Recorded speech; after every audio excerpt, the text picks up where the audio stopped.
Sejarah berdirinya GKII Jemaat Getsemani Wadio. Puji syukur kepada Tuhan Yesus Kristus atas penyertaannya yang luar biasa bagi GKII Jemaat Getsemani Wadio hingga saat ini. Sejarah jemaat ini dimulai pada tahun 1982 ketika pemerintah menempatkan penduduk di wilayah yang sekarang dikenal sebagai Kampung SP3 Wadio, Distrik Nabire Barat, Kabupaten Nabire, Papua Tengah. Proses penempatan berlangsung sejak 23 November 1982 hingga Juni 1983. Sebanyak 225 kepala keluarga ditempatkan di kampung ini. Dari jumlah tersebut, hanya 10 kepala keluarga yang beragama Kristen. Mereka inilah yang menjadi perintis berdirinya gereja di Wadio. Ke-10 keluarga tersebut adalah keluarga Sutarto, keluarga Sumarno, keluarga Hadi Sunari, keluarga Slamet Asih Suwarti, keluarga Suripto Daria, keluarga Sabar, keluarga Sumarjo, keluarga Mbah Tamsi, keluarga Mbah Somo Saidi, dan keluarga Saliman. Meskipun berasal dari berbagai latar belakang pekerjaan, seperti petani, pekebun, tukang, dan pedagang, mereka memiliki kerinduan yang sama untuk bertumbuh dalam iman kepada Tuhan. Karena tidak ada di antara mereka yang berprofesi sebagai pendeta atau memiliki pendidikan teologi, mereka mengundang hamba-hamba Tuhan dari kampung lain untuk melayani persekutuan dan pemberitaan firman Tuhan. Pelayan firman pertama yang melayani jemaat ini adalah Pendeta Niko Kana bersama istrinya Ibu Tien Niko Kana dari Jemaat Margi Rahayu di Kampung Bumi Wonorejo.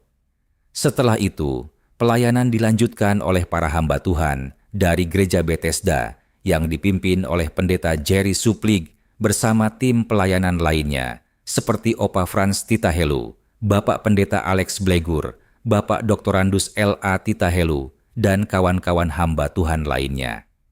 Pada tahun 1983, jemaat ini mulai bernaung di bawah Gereja Kemah Injil Indonesia atau GKII.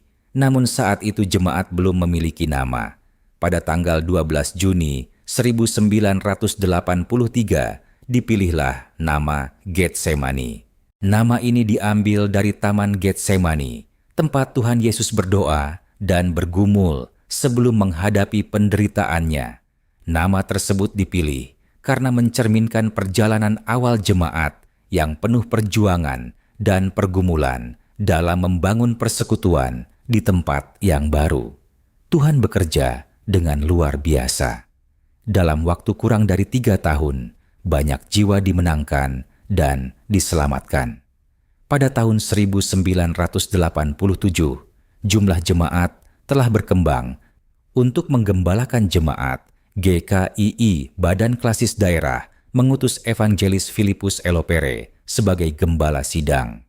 Setelah beliau melanjutkan pendidikan, pelayanan diteruskan oleh Ibu Sri Waren selama 1,5 tahun. Selanjutnya, pelayanan jemaat dibantu oleh tim pesat yang terdiri dari Simpson Tui, Ibu Endang, Ibu Elis, Mbak Debbie, Dedi Oni, dan rekan-rekan lainnya. Pada masa itu, jemaat mengusulkan agar Simpson Tui diangkat menjadi gembala sidang. Namun perjalanan jemaat tidak selalu mudah. Sesuai dengan makna nama Getsemani yang identik dengan pergumulan, jemaat sering menghadapi berbagai tantangan, mulai dari pergantian gembala karena melanjutkan pendidikan, keterbatasan fasilitas ibadah, hingga kebutuhan biaya pelayanan yang harus ditanggung bersama oleh jemaat yang sebagian besar bekerja sebagai petani. Ketika Simpson Tui melanjutkan pendidikan teologi, tongkat pelayanan diserahkan kepada Gestinov Hutubesi. Kemudian, pada tahun 1990, Badan Klasis mengutus Pendeta Alex Blegur menjadi gembala sidang. Dalam masa pelayanannya, Pendeta Soeharto diangkat sebagai wakil gembala dan kemudian melanjutkan pelayanan sebagai gembala sidang hingga sekarang.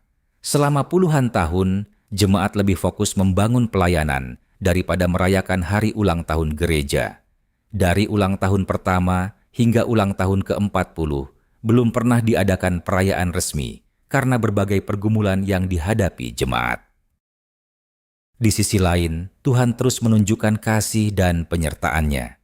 Sejak berdiri pada tahun 1983 hingga tahun 2025, bangunan gereja telah mengalami beberapa kali pembangunan dan renovasi. Dari bangunan sederhana pada masa awal berdiri, kemudian berkembang menjadi gedung yang lebih layak dan lebih luas seiring pertumbuhan jumlah jemaat. Perayaan ulang tahun gereja pertama kali dilaksanakan pada ulang tahun ke-41, yaitu pada tahun 2024.